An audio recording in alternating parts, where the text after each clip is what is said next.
حضرت نوح علیہ السلام نے یہ اعلان کیا تو لوگ کشتی بنانے میں آپ کے ساتھ شامل ہو گئے اور مذاق بھی کرتے جاتے تھے کہ جنگل میں کشتی بنا رہے ہیں۔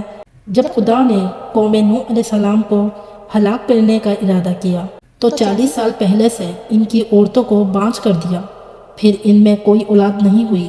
جب نوح علیہ السلام کشتی بنا کر فارغ ہوئے تو خدا کے حکم سے آپ نے سریانی زبان میں ندا کی، جسے سن کر تمام چوپائے اور جانور حاضر ہوئے۔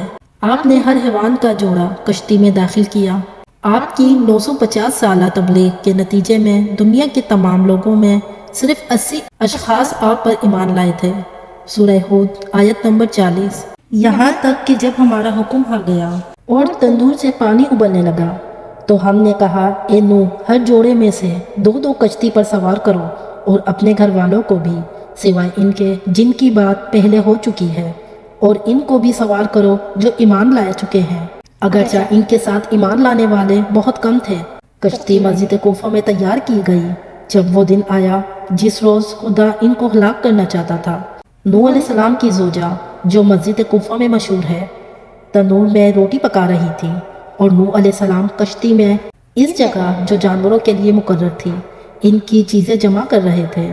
اسی دوران زوجہ نوح علیہ السلام نے آواز دی کہ تندور سے پانی ابل رہا ہے۔ نوح علیہ السلام نے آ کر تندور پر مٹی ڈال دی اور اس پر مہر لگائی کہ پانی باہر نہ آئے، اور جا کر تمام جانوروں کو کشتی میں داخل کیا۔ پھر تندور کے پاس آئے اور مہر توڑی اور مٹی ہٹا دی۔ آفتاب چھپ گیا اور بجائے اس کے کہ قطرہ قطرہ پانی برسے، ایک دم پانی آیا اور تمام چشمے ابل پڑے، جیسا کہ حقیقت تعالیٰ فرماتا ہے سورہ قمر آیت نمبر 13 اور 11۔ پھر ہم نے زوردار بارش سے آسمان کے تختے کھول دیے اور زمین کو شگفتہ کر کے ہم نے چشمے جاری کر دیے، تو دونوں پانی اس عمر پر مل گئے جو مقرر ہو چکا تھا، اور تختوں اور کیلوں والی کشتی پر ہم نے نوح علیہ السلام کو سوار کیا۔ اللہ تعالیٰ نے حضرت نوح علیہ السلام سے فرمایا کہ کشتی میں سوار ہو جاؤ۔ کشتی کے چلنے اور رک جانے کے وقت خدا کے نام کے ساتھ نجات کی دعا کرتے رہنا یا بسم اللہ کہتے رہنا۔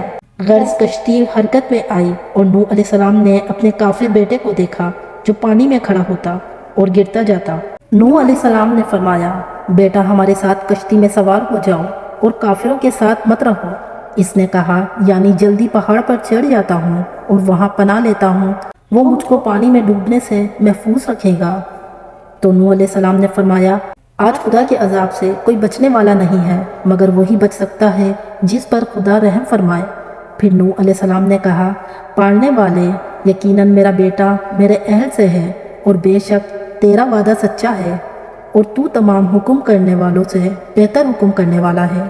حق تعالیٰ نے فرمایا، اے نوح علیہ السلام، وہ تمہارے اہل سے ہرگز نہیں ہے جس کے نجات کا میں نے وعدہ کیا ہے، لہٰذا مجھ سے ایسی بات کا سوال نہ کرو جس کا تم کو علم نہیں ہے۔ میں تم کو نصیحت کرتا ہوں کہ تم جاہل مت بنو۔ نوح علیہ السلام نے عرض کی، خداوندہ، میں تم سے پناہ چاہتا ہوں اس بات سے کہ تم سے ایسی چیز کا سوال کروں جس کا مجھے علم نہ ہو، اور اگر تو مجھ کو نہ بخشے گا اور رحم نہ فرمائے گا تو میں نقصان اٹھانے والوں میں سے ہو جاؤں گا۔ بس خاموش ہو گئے، جیسا کہ خداوند عالم نے ان سے فرمایا۔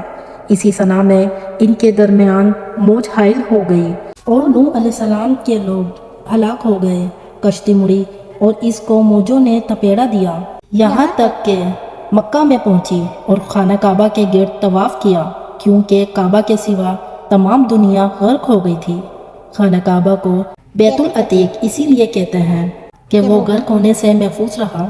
غرق کے 40 روز تک آسمان سے پانی برستا رہا اور زمین سے چشمے ابلتے رہے، یہاں تک کہ کشتی اس قدر بلند ہوئی کہ آسمان سے جا ملی۔ تو حضرت نوح علیہ السلام نے اپنے ہاتھ بلند کیے اور عرض کیا، یا رحمت اللہ، یعنی پروردگار احسان فرما۔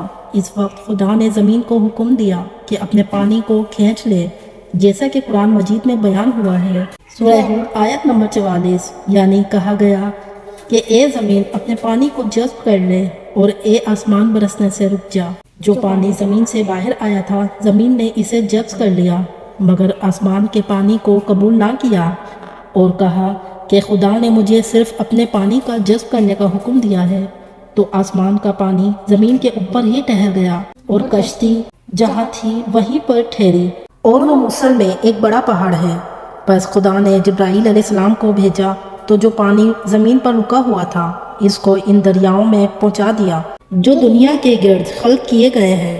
اور نوح علیہ السلام کو خدا نے وحی فرمائی۔ سورہ ہود آیت نمبر 48۔ کہا گیا، اے نوح علیہ السلام اترو، ہماری طرف سے سلامتی ہے اور برکتوں کے ساتھ جو آپ پر اور آپ کی جماعتوں پر ہے جو آپ کے ساتھ ہیں، اور کچھ جماعتیں ایسی بھی ہوں گی جنہیں ہم کچھ محدود زندگی کا موقع بخشیں گے، پھر انہیں ہماری طرف سے دردناک عذاب پہنچے گا۔ پھر حضرت نوح علیہ السلام نے 80 مومنوں کے ساتھ جو آپ کے ہمراہ تھے کشتی سے اترے اور مدینہ تسمانین کی بنیاد ڈالی۔ حضرت نوح علیہ السلام کے 3 بیٹے سام، حام اور یافیس بھی ان کے ہمراہ کشتی میں سوار تھے۔ مورخین کا نظریہ یہ ہے کرز زمین کی اس وقت کی تمام نسل انسانی کے بعض کشت انہی تینوں فرزندوں کی طرف سے ہے۔ ایک گروہ حامی نسل ہے جو افریقہ کے علاقے میں رہتے ہیں، اور دوسرا گروہ سامی نسل ہے جو مشرق وسطیٰ میں رہتے ہیں، اور یافیس کی نسل کو چین کے ساکنین سمجھا جاتا ہے، چونکہ طوفان نوح کے بعد نسل انسانی حضرت نوح علیہ السلام کے فرزندوں سے آگے بڑھی۔ اسی سبب سے حضرت رسول صلی اللہ علیہ وسلم نے فرمایا کہ نوح علیہ السلام 2 پدر میں سے ایک پدر ہے، یعنی حضرت آدم علیہ السلام کے بعد تمام انسانوں کے باپ ہیں۔ اسی وجہ سے حضرت نوح علیہ السلام کو آدم ثانی بھی کہا جاتا ہے۔ روایت میں آیا ہے کہ حضرت نوح علیہ السلام کی کشتی پورے 6 ماہ سرگردان رہی۔ یہ مدت ابتدائے ماہ رجب سے لے کر ذی الحج کے اختتام تک تھی۔ ایک اور روایت کے مطابق 10 رجب سے لے کر روز عاشورہ تک کشتی پانی کی موجود میں سرگردان رہی۔ حضرت امام موسیٰ بن جعفر علیہ السلام سے منقول ہے کہ جب نوح علیہ السلام کشتی میں بیٹھے اور وہ خدا کے حکم سے چلی، اس وقت خدا نے پہاڑوں پر وحی کی کہ میں اپنے بندے نوح علیہ السلام کی کشتی کو تم میں سے کسی پر ٹھہرانا چاہتا ہوں۔ یہ سن کر تمام پہاڑوں نے اپنے اپنے سر بلند کرنا شروع کیے سوائے کوہ جودی کے جو موصل میں ہے۔ اس نے عجز و انصاری سے کام لیا اور کہا کہ میرا وہ رتبہ نہیں ہے کہ نوح علیہ السلام کی کشتی مجھ پر ٹھہرے۔ خدا نے اس کی انصاری پسند فرمائی اور کشتی کو معمور کیا کہ اسی پر ٹھہرے۔ لہٰذا جب کشتی جودی سے ٹکرائی اور متزلزل ہوئی تو اہل کشتی کو اس کے ٹوٹ جانے اور ڈوب جانے کا خوف ہوا۔ اس وقت نوح علیہ السلام نے ایک جھروکے سے جو کشتی میں تھا اپنا سر باہر نکالا اور ہاتھ کو آسمان کی جانب بلند کیا اور کہا، یا پروردگار احسان فرما۔ ایک اور روایت کے مطابق حضرت نوح علیہ السلام نے جناب رسول اللہ اور ان کے آل کا واسطہ دے کر اللہ تعالیٰ سے دعا کی تھی۔ بہت سے مفسرین نے کہا کہ کوہ جودی جس کے کنارے کشتی نوح علیہ السلام آ کر لگی تھی اور جس کا ذکر قرآن میں آیا ہے، وہ وہی مشہور پہاڑ ہے جو موصل کے قریب ہے۔ بعض دوسرے مفسرین نے اسے حدود شام میں یامت کے نزدیک یا عراق شمالی پہاڑ کو سمجھا ہے کہ یہ وہ پہاڑ ہے جو موصل اور الجزیرہ کے درمیان ہے۔ الجزیرہ شمالی عراق میں ایک جگہ ہے اور یہ الجزائر یا الجزیرہ نہیں جو کہ آج کل مشہور ہے۔ بعید نہیں کہ ان سب کی بازگشت ایک ہی طرف ہو، کیونکہ موصل، آمد اور الجزیرہ سب عراق کے شمالی علاقوں میں ہیں اور شام کے نزدیک ہیں۔ حضرت امام جعفر صادق علیہ السلام سے منقول ہے کہ حضرت نوح علیہ السلام کی عمر 250 سال ہوئی۔ 850 سال مبعوث ہونے سے قبل، 950 سال قوم کی ہدایت کا زمانہ، 200 سال کشتی کی تیاری میں گزرے اور 500 سال طوفان کے بعد زندہ رہے۔ جب پانی زمین میں خشک ہوا تو شہروں کی بنیاد ڈالی اور اپنی اولاد کو ان میں آباد کیا۔ جب 2500 سال مکمل ہوئے تو وہ اس وقت دھوپ میں بیٹھے ہوئے تھے۔ کہا، السلام علیکہ یا نبی اللہ۔ حضرت نوح علیہ السلام نے جواب سلام دیا اور پوچھا، اے ملکہ موت کس لیے آئے ہو؟ کہا، آپ کی روح قبض کے لیے آیا ہوں۔ کہا، کیا اتنی مہلت دو گے کہ دھوپ سے سائے میں چلا جاؤں؟ کہا، ہاں۔ بس نوح علیہ السلام نے سائے میں گئے اور فرمایا، اے ملکہ موت، دنیا میں میری زندگی کی مدت دھوپ سے سائے میں آنے کے مانند تھی، اب جو کچھ تم کو حکم دیا گیا ہے بجا لاؤ۔ ملکہ موت نے حضرت نوح علیہ السلام کی روح مقدس قبض کر لی۔